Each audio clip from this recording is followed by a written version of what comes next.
এক রাত্রে পুরা বাংলাদেশ ডুবাইয়া গেছিল। আমার প্রায় 20 থেকে 25 টাকার মাছ আমার চলে গেছিল। আমি যখন প্রথম ব্যবসাতে আসি শুরু থেকে। পুরা এরিয়াটা নিয়ে এরকম 45 বিঘা জায়গা হবে আমার। সারা বছরে এই পুকুরের পিছনে আমার 40 থেকে 45 লক্ষ টাকা ইনভেস্ট করতে হয়। আমি বছর এরকম প্রায় 20-25 টন মাছ উৎপাদন করি। এই যে এখানে দেখছেন, এটা আমার খামার, মাছের প্রজেক্ট। এখানে প্রায় 45 বিঘার মতো জমি আছে। এটার মধ্যে আমি মাছ চাষ করতেছি। বছরে 2 থেকে 3 বার মাছ উঠাই, এরকম আবার প্রয়োজন হলে এর বেশিও উঠাই।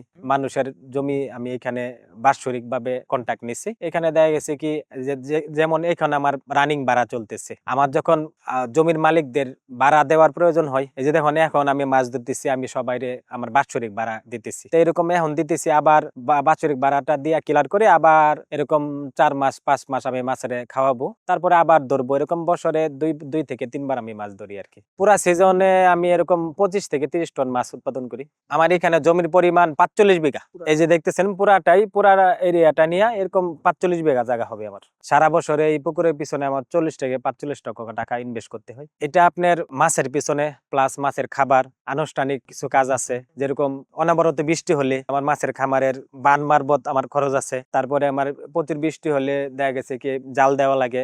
প্রতি বছর আমি 10 থেকে 15 টন পোনা ছাড়ি। বেশিরভাগ পোনা আমার এখানে 2টা পুকুর আছে, আমি পুকুরের থেকে উৎপাদন করি, আর বাকিটা আমি বাহির থেকে আনি আর কি। প্রতি বছর এই খামার থেকে আমি প্রায় 30 থেকে 35 লাখ টাকার মাছ বিক্রি করি। আমার এখানে আমি, আমার বড় ভাই আছে, আরেকজন ভাই আছে, চাচাতো ভাই আছে, 3 জন মূলত এখানে আছি। আমরা তো আমার বাসা কাছে, আমার খামারও কাছে।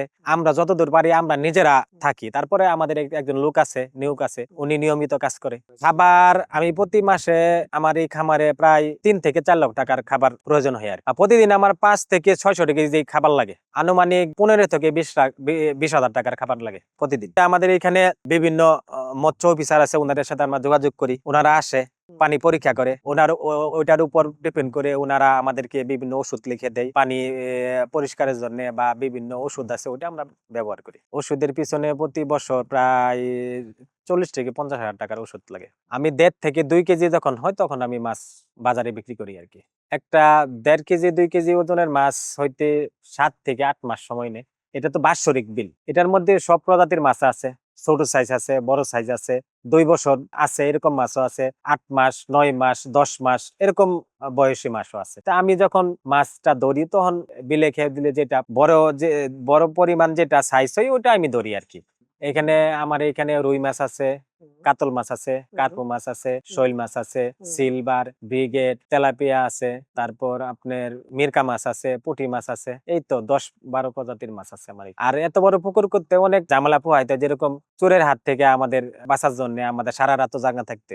যেরকম চোরে আসা আমাদের নদীর মধ্যে জাল পাইতে দেয়, জাকি জাল মারে। যেরকম আমরা ঠিক রাত্র 2টা বাজে এরকম সময় আসলাম, বিলের মধ্যে প্রচুর মাছ শব্দ করতেছে আর কি। তখন নৌকা নিয়ে গেলাম, নৌকা নিয়ে যাওয়ার পরে দেখলাম কারেন্ট জাল পাইতে রাখছে কি, ওই জাল উঠালাম। কিন্তু আমরা তো চোর তো আর ধরতে পারি নাই, জালটা পাইছি আর কি। জালের মধ্যে এরকম 500-700 কেজি মাছ আটকায় আছে এরকম। এটা নিয়ে গেলে তো আমার প্রচুর লস। 2022 সালে আমি সর্বপ্রথম মাছ চাষের মধ্যে আসি। তখন 2022 সালে মাছ একটা আমাদের বাসার ওইখানে একটা পুকুর আছে, ওইখানে মাছ ছাড়ি। ওইখানে আমার প্রায় 25 বিঘা জায়গা আছে। 2023 সালে প্রচুর এক বন্যা হইলো না, বড় এক বন্যা হলো। ওইখানে দেখা গেছে কি আমার 20 থেকে 25 টাকার মাছ আমার চলে গেছিল। আমি যখন প্রথম ব্যবসাতে আসি শুরু থেকে, তখন আর কি করব, তখন আবার দেখা গেছে কিছু লোন টোন করে বা কিছু আত্মীয় স্বজন আছে ওদের কাছে টাকা পয়সা নেই, তখন আবার নতুন করে শুরু করলাম।